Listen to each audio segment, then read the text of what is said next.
Buat pemirsa yang budiman, silakan dukung channel ini dengan subscribe dan membagikannya kepada teman-temanmu. Silakan tekan loncengnya agar Anda mendapatkan notifikasi untuk video-video yang saya upload berikutnya. Siapa sebenarnya Melkisedek?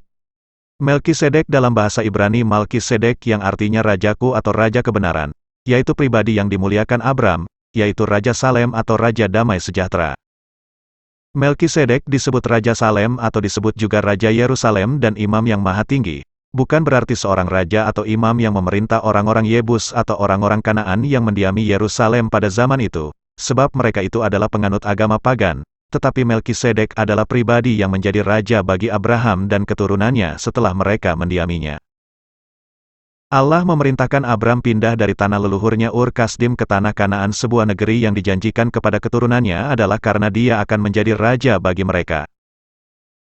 Di kitab Kejadian 17 ayat 7-8 sudah dikatakan, "Aku akan mengadakan perjanjian antara aku dan engkau serta keturunanmu turun-temurun menjadi perjanjian yang kekal, supaya aku menjadi Allahmu dan Allah keturunanmu. Kepadamu dan kepada keturunanmu akan kuberikan negeri ini yang kau diami sebagai orang asing, yakni seluruh tanah Kanaan akan kuberikan menjadi milikmu untuk selama-lamanya, dan aku akan menjadi Allah mereka." Dan keturunan Abraham yang mendiami daerah Kanaan baru terlaksana setelah 400 tahun kemudian, yaitu ketika Musa membawa orang-orang Israel dari Mesir ke Kanaan atas perintah dan kuasa Tuhan, supaya mereka menyembah Tuhan YHWH di tanah yang dijanjikan itu. Selanjutnya, Raja Daud menguasai daerah Yerusalem dan mendirikan kota di sana, yang kemudian disebut kota Daud, dan Allah YHWH yang menjadi raja di Yerusalem yang memerintah melalui hambanya Raja Daud.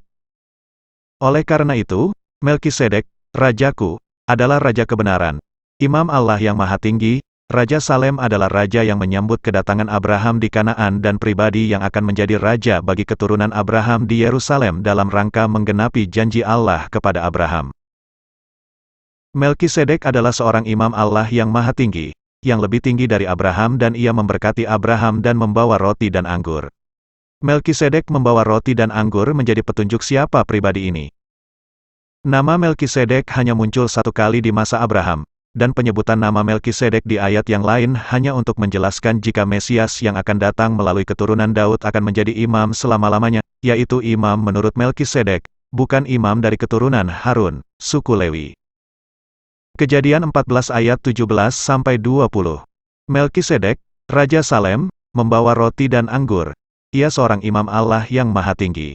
Lalu ia memberkati Abram, katanya, "Diberkatilah kiranya Abram oleh Allah yang Maha Tinggi, pencipta langit dan bumi. Dan terpujilah Allah yang Maha Tinggi, yang telah menyerahkan musuhmu ke tanganmu." Lalu Abram memberikan kepadanya 1/10 dari semuanya. Nama Melkisedek jangan dilihat dari hurufnya atau bunyinya, tetapi maknanya, yaitu rajaku atau raja kebenaran, nama yang disebut Abraham kepada sosok tersebut. Melkisedek adalah pribadi yang menyambut Abraham di tanah Kanaan setelah Allah memerintahkan Abraham pindah dari tanah leluhurnya, Ur Kasdim, ke tanah Kanaan. Kejadian 12 ayat 1, Kejadian 13 ayat 14-17. Melkisedek membawa roti dan anggur kepada Abraham, sebagaimana Yesus memberi roti dan anggur kepada para rasul sebagai tanda menerima keselamatan melalui tubuh dan darahnya. Membawa roti dan anggur artinya, dia akan yang menyerahkan nyawanya untuk kurban perdamaian antara Allah dan manusia, yaitu dengan nama Yesus atau Juru Selamat. Pada ayat 19 dikatakan bahwa Melkisedek memberkati Abram dan katanya, "Diberkatilah kiranya Abram oleh Allah yang Maha Tinggi, pencipta langit dan bumi." Yang memberkati Abram pada kalimat pertama adalah ia, yaitu Melkisedek, Raja Damai, sedangkan Abram sendiri adalah bapa dari orang beriman. Yang memberkati Abram pada kalimat kedua adalah Allah yang Maha Tinggi, pencipta langit dan bumi. Apakah ada dua pribadi atau hanya ada satu pribadi yang memberkati Abram? Dari ayat 19 ini sudah ketahuan jika Melkisedek, Raja Damai, adalah Allah yang Maha Tinggi, pencipta langit dan bumi, yaitu pribadi yang kemudian dinamai Yesus. Sebagaimana dengan Melkisedek, Raja Damai, adalah Allah yang Maha Tinggi, pencipta langit dan bumi. Demikian juga Yesus adalah pribadi yang sama yang datang ke dunia dalam wujud manusia dan disebut utusan Allah. Pada dasarnya ia adalah Allah sendiri yang keluar dari tahtanya untuk menyelamatkan manusia dari hukuman dosa mereka, yaitu dengan cara menjadi manusia untuk memikul kutuk dosa manusia, supaya hukuman yang seharusnya diterima manusia telah dibayar olehnya.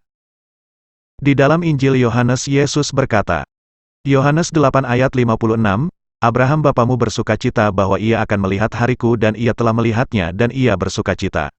Melihat hariku artinya, Abraham telah menerima roti dan anggur yang dibawa Melkisedek, Raja Damai, yang menunjuk kepada pengorbanan tubuh dan darah Kristus, yang disebut Melkisedek atau Raja Damai, yaitu Yesus. Yohanes 8 ayat 23-24. Lalu ia berkata kepada mereka, kamu berasal dari bawah, aku dari atas, kamu dari dunia ini, aku bukan dari dunia ini. Karena itu tadi aku berkata kepadamu, bahwa kamu akan mati dalam dosamu, sebab jikalau kamu tidak percaya, bahwa akulah dia, kamu akan mati dalam dosamu. Akulah dia yang datang dari atas, artinya, Yesus adalah Allah yang datang menjelma menjadi manusia. Yohanes 8 ayat 42-44. Kata Yesus kepada mereka, jikalau Allah adalah Bapamu, kamu akan mengasihi aku, sebab aku keluar dan datang dari Allah, dan aku datang bukan atas kehendakku sendiri, melainkan dialah yang mengutus aku. Apakah sebabnya kamu tidak mengerti bahasaku? Sebab kamu tidak dapat menangkap firmanku. Iblislah yang menjadi bapamu dan kamu ingin melakukan keinginan-keinginan bapamu. Ia adalah pembunuh manusia sejak semula dan tidak hidup dalam kebenaran, sebab di dalam dia tidak ada kebenaran. Apabila ia berkata dusta, ia berkata atas kehendaknya sendiri, sebab ia adalah pendusta dan bapa segala dusta. Jikalau Allah adalah bapamu, kamu akan mengasihi aku. Artinya, Yesus adalah Allah. Dan mereka yang tidak mengakui Yesus adalah Allah, mereka itu adalah pengikut iblis, yang melakukan pembunuhan manusia. Dan Injil tentang Yesus mengatakan jika Yesus adalah Sang Pencipta. Yohanes 1 ayat 2-3, ia pada mulanya bersama-sama dengan Allah, segala sesuatu dijadikan oleh dia dan tanpa dia tidak ada suatu pun yang telah jadi dari segala yang telah dijadikan. Yohanes 1 ayat 10, ia telah ada di dalam dunia dan dunia dijadikan olehnya, tetapi dunia tidak mengenalnya. 1 Korintus 8 ayat 6. Namun bagi kita hanya ada satu Allah saja, yaitu Bapa, yang daripadanya berasal segala sesuatu dan yang untuk dia kita hidup, dan satu Tuhan saja, yaitu Yesus Kristus, yang olehnya segala sesuatu telah dijadikan dan yang karena dia kita hidup. Ibrani 1 ayat 2. Maka pada zaman akhir ini ia telah berbicara kepada kita dengan perantaraan anaknya, yang telah ia tetapkan sebagai yang berhak menerima segala yang ada, oleh dia, Allah telah menjadikan alam semesta. Kolose 1 ayat 16, karena di dalam dialah telah diciptakan segala sesuatu, yang ada di sorga dan yang ada di bumi, yang kelihatan dan yang tidak kelihatan, baik singgasana, maupun kerajaan, baik pemerintah, maupun penguasa, segala sesuatu diciptakan oleh dia dan untuk dia. Yesus adalah Sang Pencipta, sebagaimana Melkisedek, Raja Damai, yang memberkati Abram juga disebut sebagai Imam Allah yang Maha Tinggi, dan melalui Melkisedek maka Allah yang Maha Tinggi, Pencipta langit dan bumi, memberkati Abram dan membawa roti dan anggur kepada Abram, dan tentu Melkisedek adalah Yesus sendiri, seperti yang dikatakan Yesus di dalam Injil Yohanes 8 ayat 56 bahwa Abram telah melihat harinya. Yesus adalah penggenapan seluruh yang telah diberitakan di kitab Perjanjian Lama, baik berupa tanda maupun penglihatan para nabi. Di Injil Lukas 24 ayat 44 Yesus berkata, ia berkata kepada mereka, inilah perkataanku, yang telah kukatakan kepadamu ketika aku masih bersama-sama dengan kamu, yakni bahwa harus digenapi semua yang ada tertulis tentang aku dalam kitab Taurat Musa dan kitab Nabi-Nabi dan kitab Mazmur. Oleh karena itu Melkisedek adalah Yesus, yang berbeda adalah panggilannya tetapi kedua nama itu adalah pribadi yang sama. Di dalam Alkitab banyak diberitakan jika Allah hadir kepada manusia dalam berbagai wujud. Ada seperti manusia, wujud tiang api, tiang awan, menjadi manusia, dan lain-lain, dan tentu memiliki tujuan yang berbeda-beda.